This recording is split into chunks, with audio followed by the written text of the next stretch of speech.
To me, immersive media and immersive technology, it has a profound ability to instill empathy. Yes. Yeah. Out of any other thing that humankind has ever created, ever worked on together, we have never had such a large impact on the ability to see through each other's eyes. Okay, welcome back for another episode of the Post Money Plan podcast. My name is Dallas Post, and I am your host for the show. My goal with the Post Money Plan is to liberate you from financial oppression and empower you to build selfless wealth. On the podcast, I explore all things personal finance, economics, and investing related. If you want to know more, you can find me at postmoneyplan.com or search the Post Money Plan in the iTunes podcast app or in Google Play. If you want to learn to save money without feeling like you're giving up your lifestyle and would benefit from a much more hands-on approach, you should sign up for my one-on-one financial coaching program at savepainfree.com. Okay, so the audio got a little messed up at the beginning of this one, so bear with me. It gets better as you go through. Cool. Were we actually recording that? Yeah, we're good. Thought that was off the record. Today I've come in and crashed a virtual reality meetup group because I wanted to get a sense of the economic potential of virtual reality. So I came in and asked if I could borrow some of the brain power of some of this meetup group, some of the members here, and get a little discussion going on the economic potential of virtual reality. I got 3 of them here with me right now, so could you guys just each take a turn and introduce yourselves? My name is Eric Liga. I'm the co-founder of the HoustonVR meetup. We've been meeting in Houston for about 4 years now. Also done some writing for Upload VR and RotoVR. My name is Josh Bankston. I am also a co-founder and help run the Houston VR Dev Meetup. I do a lot of work with VR consulting, building facilities, and creating new experiences.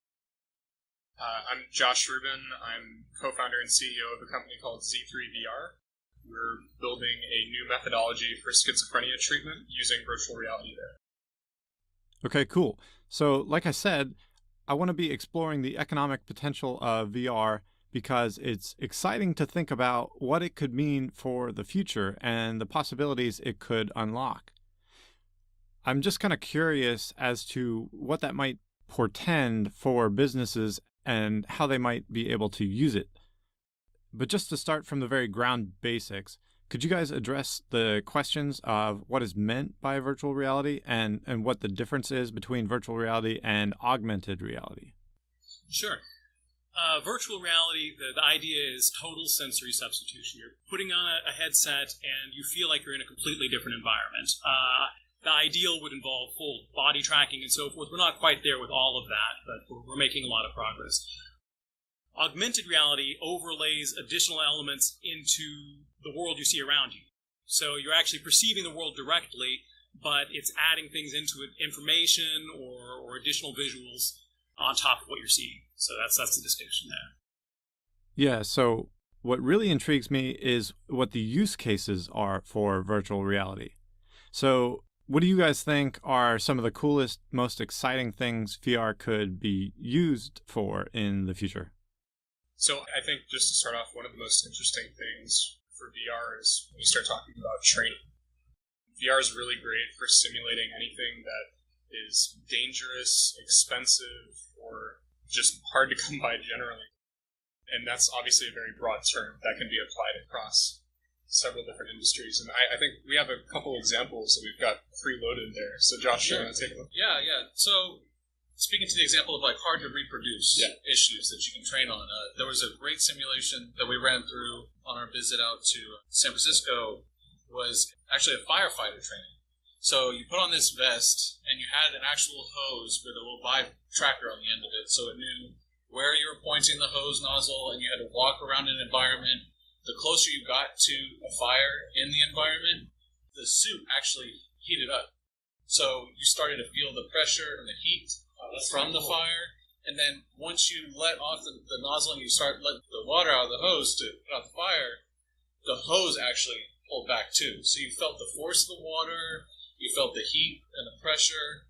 So you're actually going beyond just the idea of what it is to train in something, and you're also cutting back on the cost of having to have something like a firehouse where it has to be federally regulated, and how many emissions that they have, and all these different things, and actually putting people in real danger, as opposed to being able to take a bulk portion of that training process and put it into an instantly repeatable and unlimited variable environment that can continuously train people throughout that process.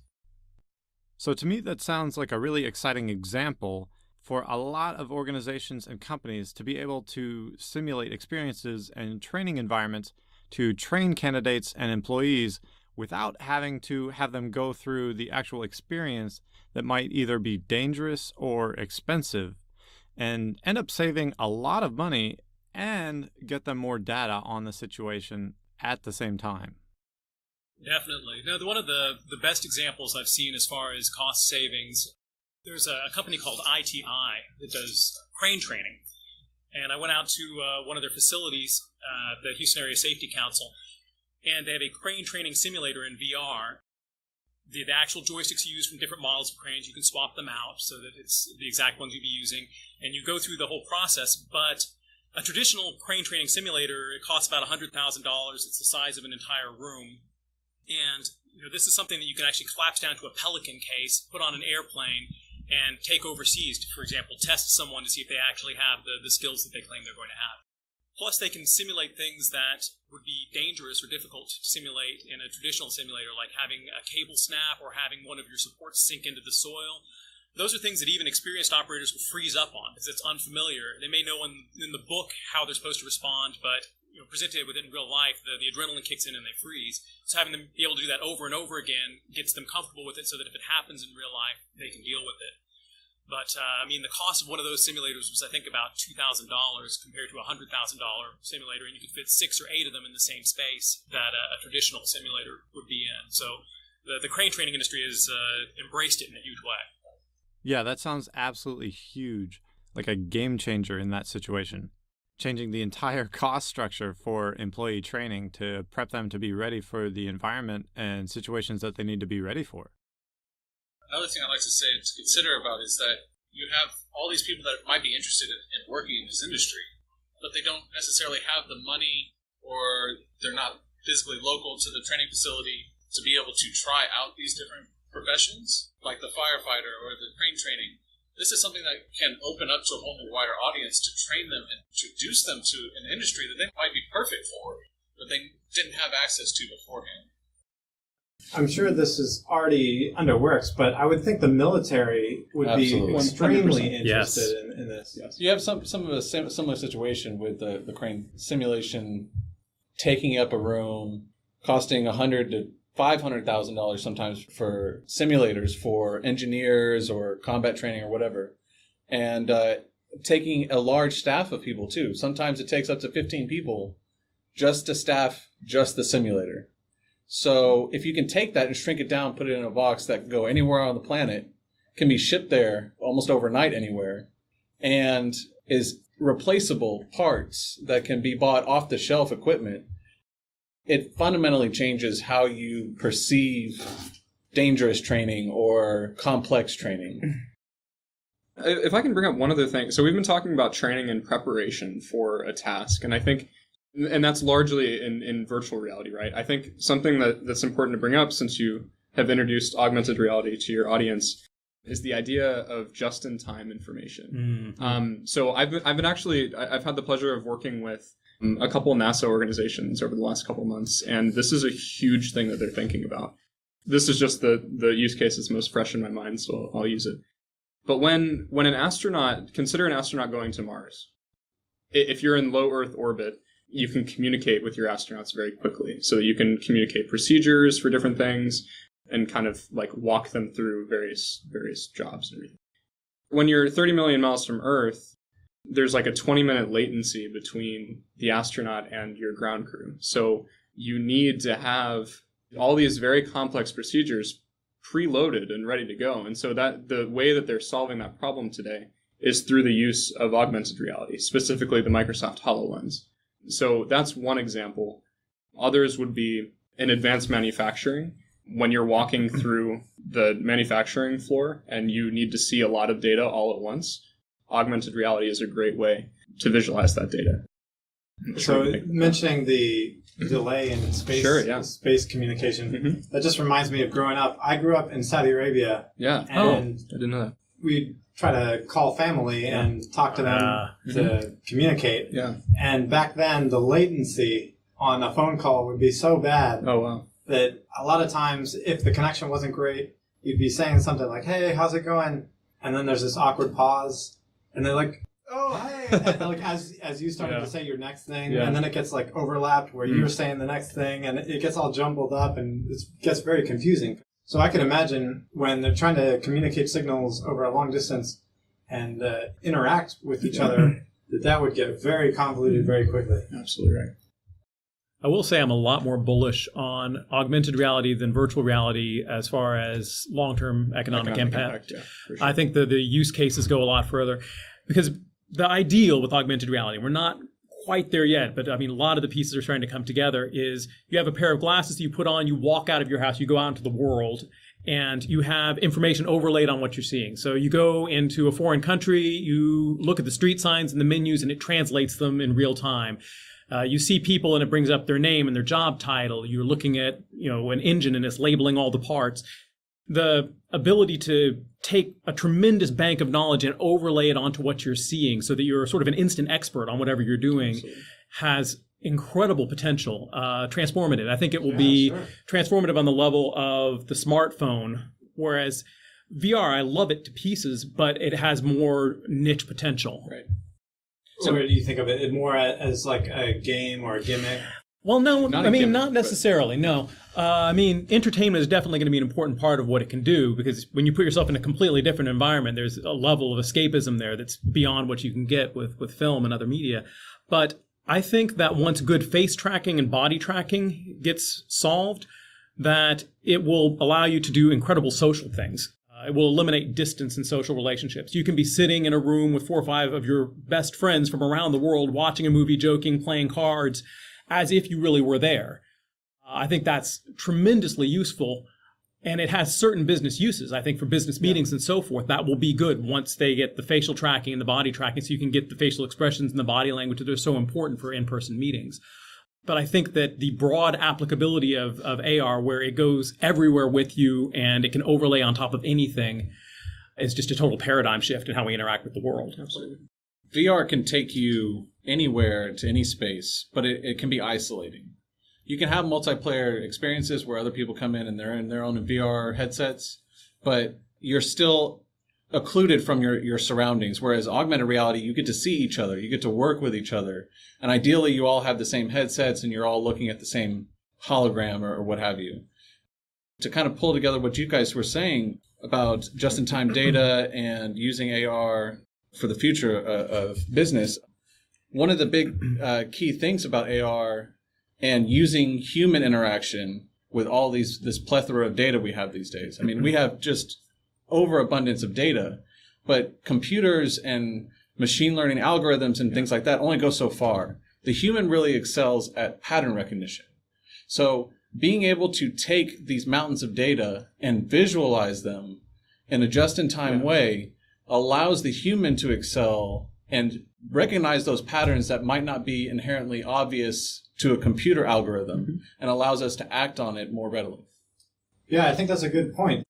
There's a lot of concern for people saying nowadays that, like, oh, computers are going to replace us for all these things in the economy. But kind of speaking to what you're saying, is it seems like there's going to be a lot of potential where there's actually synergy, combining our skill for pattern recognition with a computer's database. Yeah, definitely. No, I mean, there will definitely be jobs that will be replaced by computers. I mean, and you see it with any shift in technology, but it will also open up new jobs and new potential. So there will be some retraining and shifting and so forth. But actually, one of the things I'm most bullish on that doesn't get talked about much is blue-collar VR. I think because traditional computer work, you're sitting at a keyboard in front of a screen. It's this very indirect, very abstract method of interacting with things. VR at least in the direction that it's headed, where you have good body tracking and so on, it can be very physical, very tactile, very interactive. So, people who are more used to doing, interacting with the world and interacting with their jobs in that way actually have tremendous potential to shift into a VR-based work environment.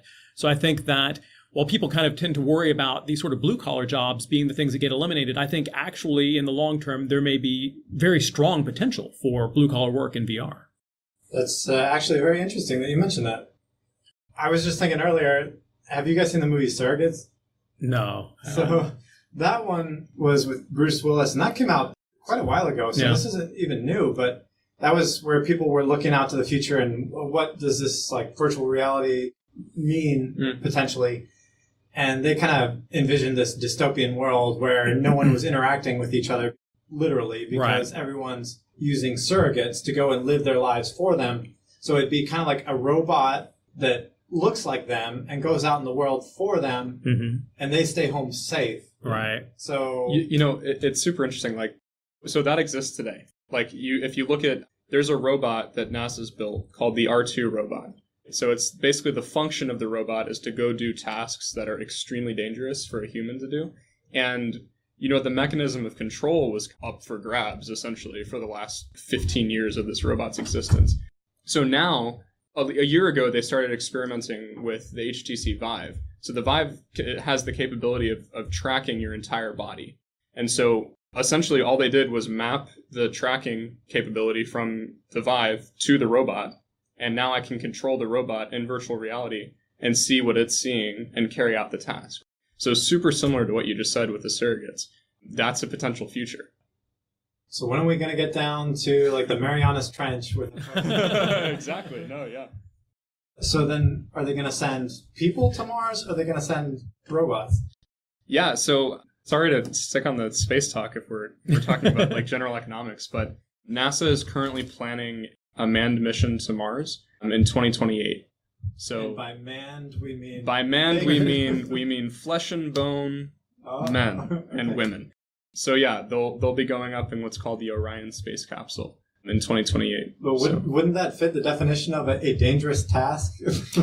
That is correct. It's dangerous for many more reasons than you might think. The issue then is obviously the latency. You can't control that robot at the same. Move your arm. Yeah, 20 minutes later. Oh crap! I moved it too far. Exactly, and So it's a good point. Yeah. Did you guys have any other use cases that were? Do you want to talk medicine? I could talk medicine all day if you're interested. You should at least talk about it some. Okay, great. So we were talking about training earlier. I think the applications for training in medicine are massive.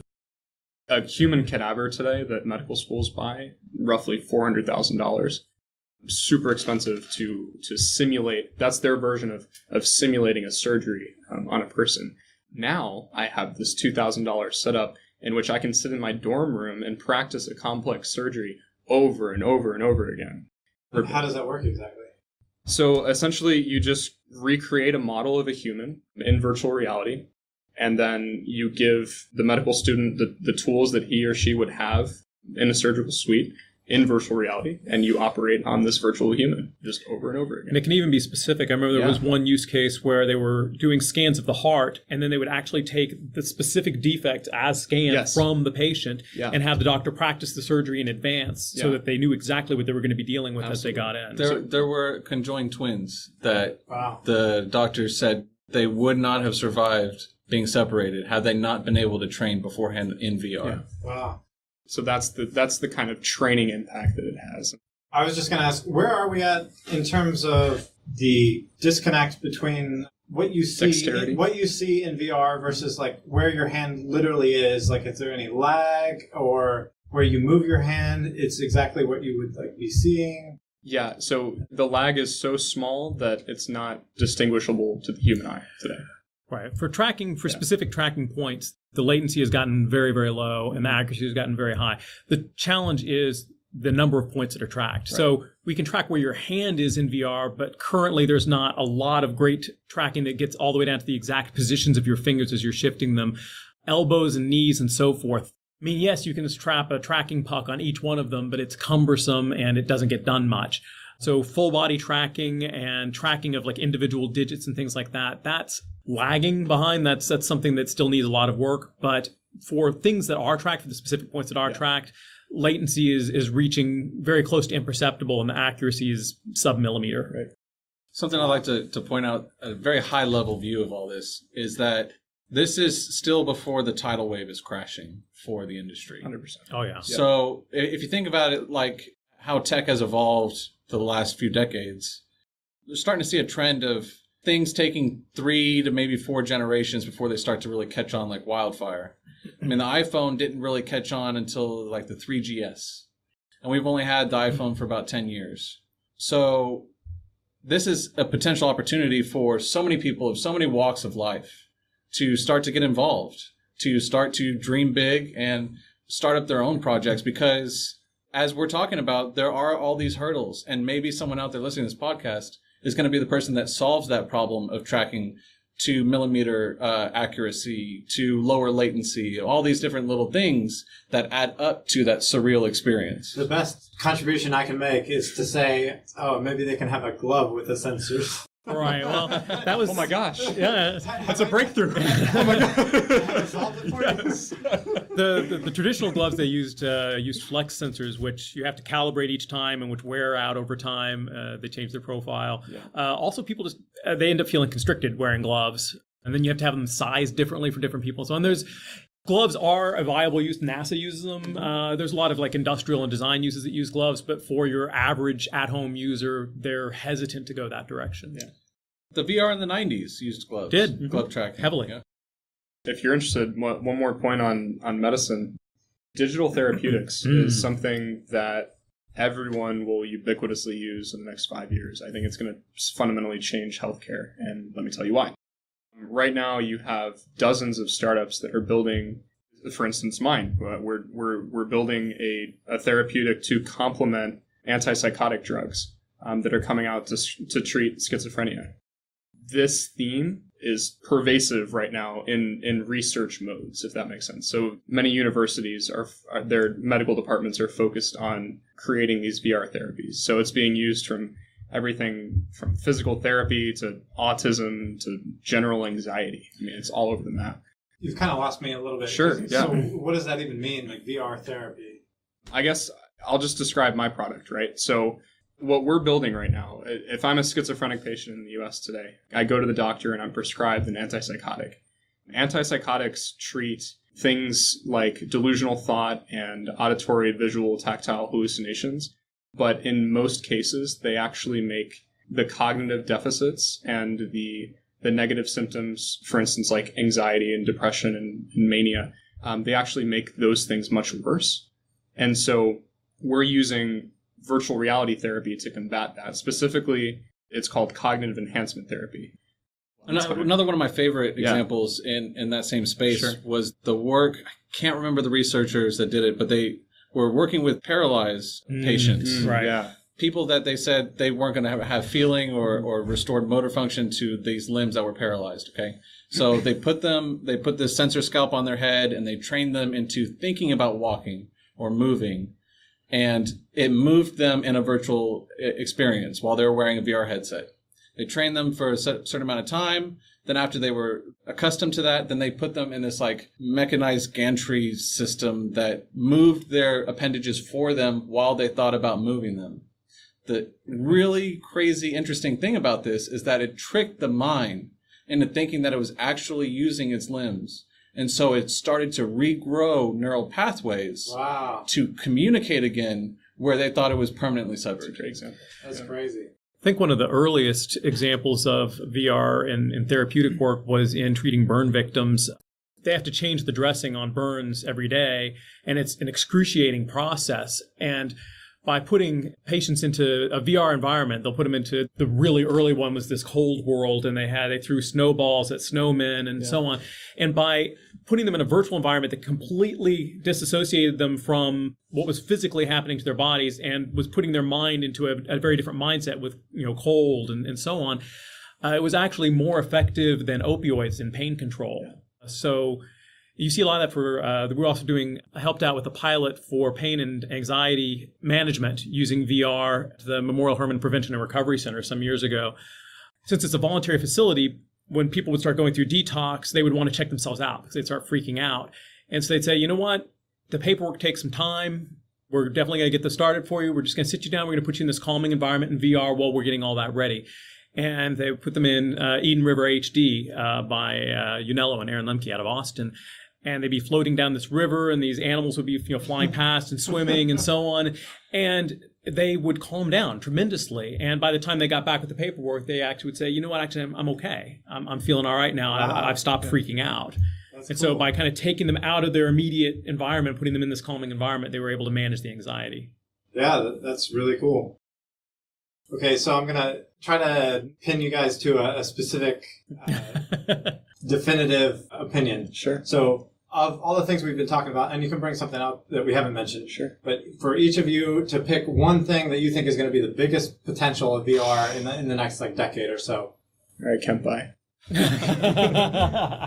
Well, this is a question I've mulled over for quite some time, and I'm going to take a more general response to this in the sense that, to me, immersive media and immersive technology, it has a profound ability to instill empathy. Yes. Yeah.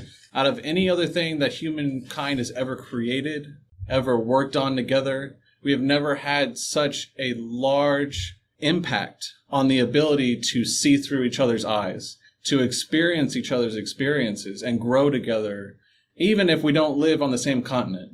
And so, in my mind, the ultimate potential of VR is the ability to reshape how we perceive each other and encourage empathy to each other.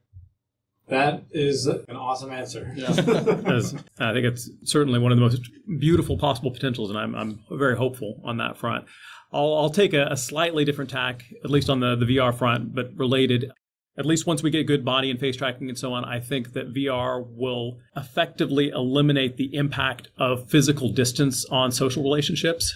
That you'll be able to be very close friends with people who are geographically very separated from you. So where you physically are located is going to become a much smaller aspect of your social interactions. If you go to AR, the fact that you can have an entire internet's worth of knowledge being overlaid in real time onto the things you're seeing, I think it's going to transform what it means to be human and the way it means to interact in the world, because that will all become part of us and part of how we're interacting. Yeah. Definitely. I mean, it's really hard to top those answers. Typically the answer I give to that question is the empathy answer. I think that's like number one. I guess I think a lot about convergence of different technologies. So we talk a lot about IoT, and so all of these devices that we're creating, they're all producing data, and AR will be our way of interacting with that data.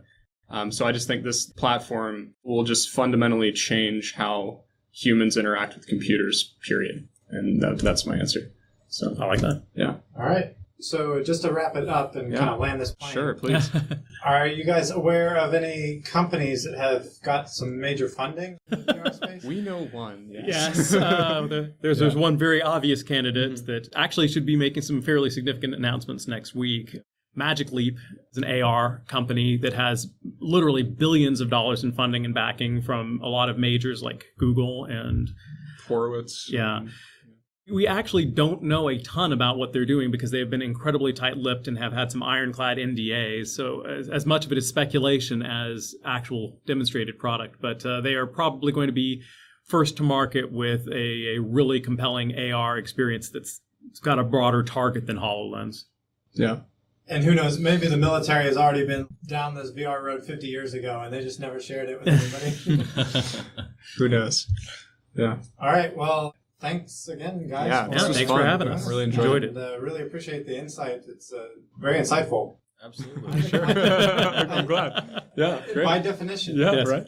I'm excited about the empathy. Yeah, totally. Sure. And that's just a facet, right? There's so much we don't understand about our human psyche and the way we think about things and how our mind works. So VR is a unique tap into how that's going to unfold for us. Totally. All right. Thanks again for joining us, and catch us next time on another episode of the Post Money Plan podcast.